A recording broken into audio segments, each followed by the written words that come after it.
നമ്മുടെ അൽത്തുവിൻ്റെ ബർത്ത്ഡേ ആണ്. ചെറിയൊരു സർപ്രൈസും ചെറിയൊരു ബർത്ത്ഡേ പാർട്ടിയും ഞാൻ പ്ലാൻ ചെയ്തിട്ടുണ്ട്. അപ്പം once again welcome back to my YouTube channel.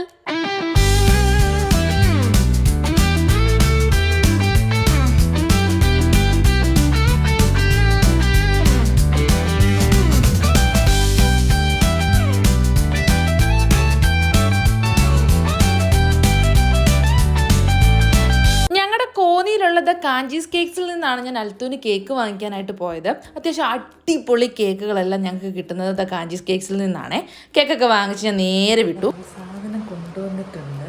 Althu മേളിൽ കിടന്ന് ഉറങ്ങുവാണ് ഗൈസ്. അപ്പം നമ്മുടെ ഫ്രിഡ്ജിൽ വെച്ചിട്ടുണ്ട്. ഒരു ക്ലൂ ഒരു സ്വപ്നത്തിൽ പോലും അവൻ ഞാനിങ്ങനെ ഒരു സർപ്രൈസ് ഒന്നും വിചാരിക്കത്തില്ല. 100% ഞാൻ മഴ നനഞ്ഞാണ് ഗൈസ് വന്നത്. ഞാൻ തിരിച്ചു വരുമ്പോഴത്തേക്ക് ഒരു മഴ, ചെറിയൊരു മഴ ഉണ്ടായിരുന്നു. അതിപ്പോൾ വലിയ മഴയായിട്ടുണ്ട്. ഓക്കെ, നമുക്ക് നോക്കാം. അടുത്ത് എപ്പോഴും തുറന്നു നോക്കുന്നില്ല. ഇത് അങ്ങനെ തുറക്കാറില്ലാത്തതുകൊണ്ട് ഞാൻ ഇവിടെ വെച്ചു. ഇതുവരെ അൽത്തുവിൻ്റെ ബർത്ത്ഡേ അങ്ങനെ 12 മണിക്ക് ആഘോഷിച്ചിട്ട് ഒന്നുമില്ല. ഇപ്പോൾ സമയം ഞാൻ കാണിക്കാം. 11:45 ആയിട്ടുണ്ട്. ഞാനൊന്ന് സെറ്റാക്കാൻ പോവാം. അവൻ എൻ്റെ റൂമിലാണ്. ഉറങ്ങിയോന്ന് അറിയത്തില്ല. ഓക്കെ, ജോസഫ് എടാ ഫോൺ സൈലൻറ്റിലായിരുന്നു.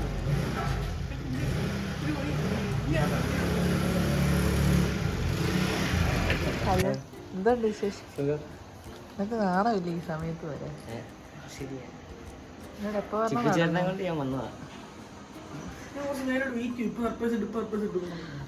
അതിനെന്ത് സർപ്രൈസ്? വരുന്നതേ ഉള്ളൂ സർപ്രൈസ്. ഹലോ ഗൈസ്,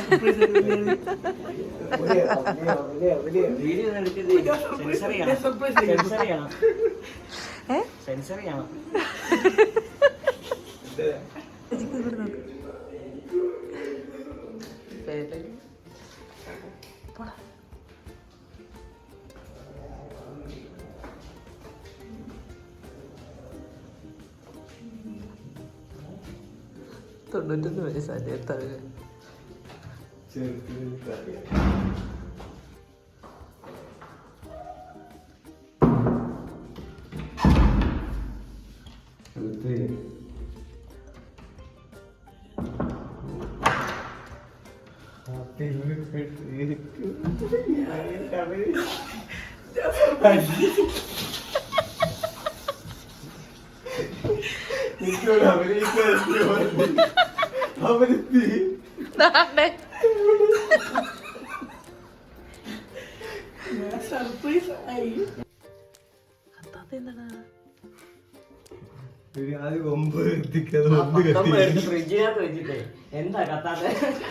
ഇല്ല, ഞാൻ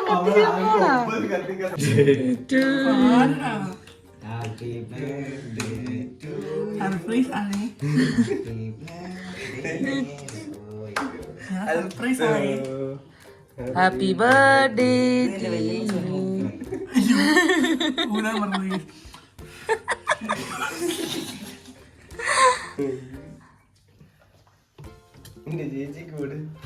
ഇല്ല, അവൾക്ക് വിഷമാവും. ഞാൻ പറഞ്ഞോ ഒന്നോ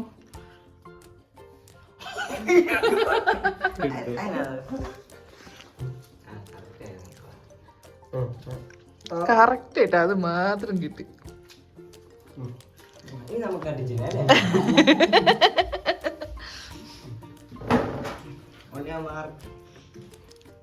എങ്ങനെ ട്രൈയൊക്കെ ഹാപ്പിയാണോ?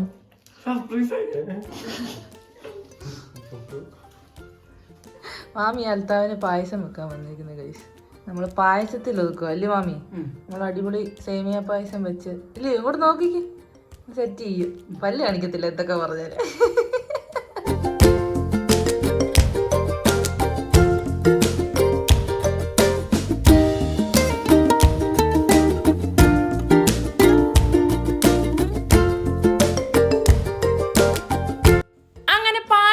റെഡി ആയപ്പോഴാണ് ഞാനിങ്ങനെ ആലോചിച്ചത്, എന്നാൽ പിന്നെ എവിടെയെങ്കിലും ഒന്ന് പോയാലോ എന്ന്. അപ്പോൾ അൽത്തു തന്നെയാണ് പറഞ്ഞത് നമുക്ക് ബസൂക്ക കാണാൻ പോകാമെന്ന്. അങ്ങനെ ഞങ്ങൾ നേരെ നമ്മുടെ ആശീർവാദിൽ പോയി ബസൂക്ക കാണാൻ കയറി.